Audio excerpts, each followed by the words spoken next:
Hello everyone, welcome back to another YouTube video and review. I am finally excited to review this guy because I've been waiting so long to get him, and I'm going to be a little late to the party to review this guy, but I'm just going to introduce myself real quick if you don't know me. I'm Godzilla, and I'm reviewing the NECA Shin Godzilla Atomic Blast version. This came out, I think, this year, if I'm not mistaken. And pretty soon it will be a 1962 Godzilla, which I think I might be getting. But anyways, without further ado, let's take a look at the figure. Starting with Sculpt and Paint, I can immediately say it's really good for the most part, but I do have a few issues. For the head here, it looks really, really awesome. And weird, but that's kind of the movie's fault. If you guys look closely, Shin's eyes are pretty well painted. However, that's a little mistake, because if you remember in the movie, oh my goodness, my fingers are big, you can actually see, hold on, to point the details out, you can actually see that, well, his eye's supposed to be covered by metal. Same with this eye. Right there. But aside from that, it's just one little inaccuracy. So also with the gills, this is a bit weird. This part's painted not so much, but this one has more paint than that side. Bit of inconsistency, NECA. Also, the inside of the mouth looks awesome, especially from the front angle, even though that little peg hole is really an eyesore. He has like the little spike on his chest. He has little arms, obviously, like T-Rex. Many people have made fun of the design. I don't really think it's a bad design. I like this new look of Godzilla. Even though it's not really new, it's about 2 years old now. For the legs, it's pretty well. You have like some red highlights here. And for the foot, it's pretty weird how, like, I'm gonna get into the articulation later, but the joint's like right here, and then almost like it looks like Shin's like tiptoeing. I just threw some stuff over there. Sorry. And then like on the bottom you just have, well, that, and then for the tail, it's really long, and you've probably seen it already. But if you look at the tail, there is no face. At least on this figure. So, for Sculpt and Paint apps, oh yeah, I forgot to talk about the paint. The paint on the spines looks really good.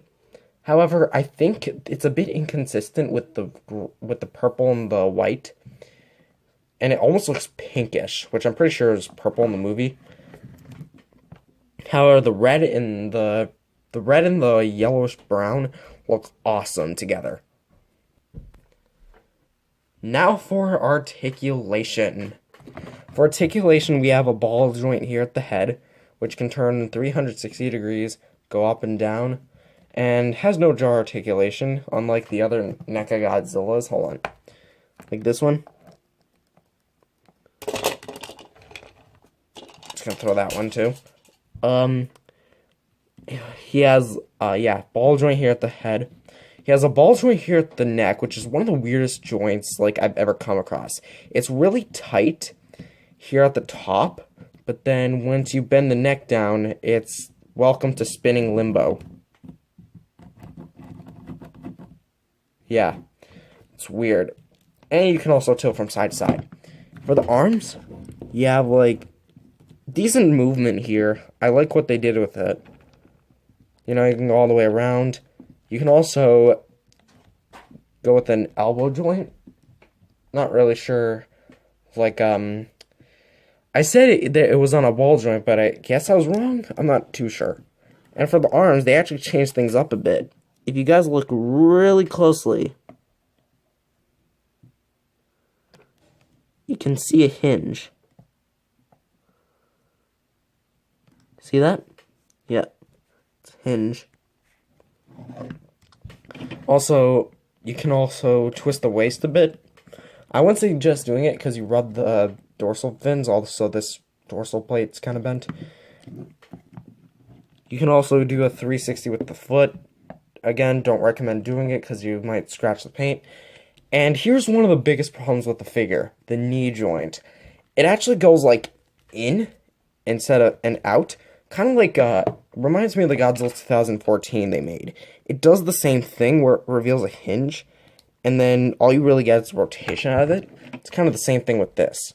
So there's pretty much no point for the knee aside from a rotation. And yeah, like I said earlier about the Sculpt and Paint, we have a foot joint, which is pretty good. Kind of, the motion kind of reminds me of a bell almost, like, you know, ding, ding, ding. And then for the tail, a lot of people have been complaining about this for the original, and I'm not going to complain about it because I'm not a guy who nitpicks on things. But take a look at this. You have 1, 2, 3, 4, 5 joints, and then a bendy wire. I think this is just plastic up here. And then combine all these joints, and you can get a lot of cool poses. This is really good stuff. However, it doesn't like to stay up.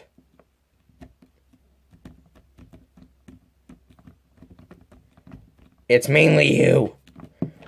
So, for articulation, same thing as all the other Godzillas by NECA, so I'm gonna give it a pass. Now this wouldn't be a Godzilla figure without some atomic beams, right? Well, NECA's got you covered. NECA included 2 atomic beams for your Godzilla.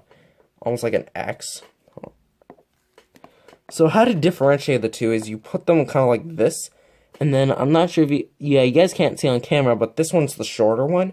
And the shorter one, I think, if I'm not mistaken, goes on the tail. And the longer one goes on the mouth. So let's do that right now. So yeah, all you really see, you put this metal part in the hole, like this. There you go. And looks pretty good. And for this, you align it with the peg hole, and I can't really show it on camera. Come on. Yeah, same thing with the Shin Godzilla, except this one's a bit harder to put on because the peg hole's really small. And here you go. This thing is gigantic. And I don't think I can even get this on my whole camera. There's Godzilla 2014 getting attacked. But look at that. This thing is as long as the table itself if I were to stretch it out. So, with these 2 beams, you can really get some cool poses. Like this one. Hold on. I'm just gonna set it up really fast. Almost like, I guess, this one. Which, I like this pose. It kind of has, like, the atomic breath going here, then back here. Or you could do it, like, maybe like this. You know what, never mind. I was gonna make it shoot it up in the air, but Shin Godzilla can't look up that far, so... Overall, this figure... Dang it. This figure is really good when it comes with accessories, and maybe if you want to count a third, if the tail... Even though it does come separate in the package, I don't really think that's an accessory. For size comparison, here he is with one of the other NECA Godzillas, the Godzilla 2014, and with the beams beside it, you can get a good idea of how big the beams are. Along with the figure, if you have the original, it's nothing really all too different aside from the beams and the different head. Also, if you guys want more size comparison, here's Thomas. So in all honesty, this figure is definitely one of a kind. I definitely suggest you guys get this figure, and if you guys want to know where to get it, I suggest Big Bad Toy Store, because I think they still have it in stock, but for some reason they won't restock on the original. Anyways, thank you guys for watching this review. I hope this gave you a clear idea of, if you're not a Godzilla fan, if you want to get this figure. Or, if you are a Godzilla fan and you don't have this figure, I still suggest you guys get it. Anyways, See you guys in the next video. Subscribe, and see you guys later.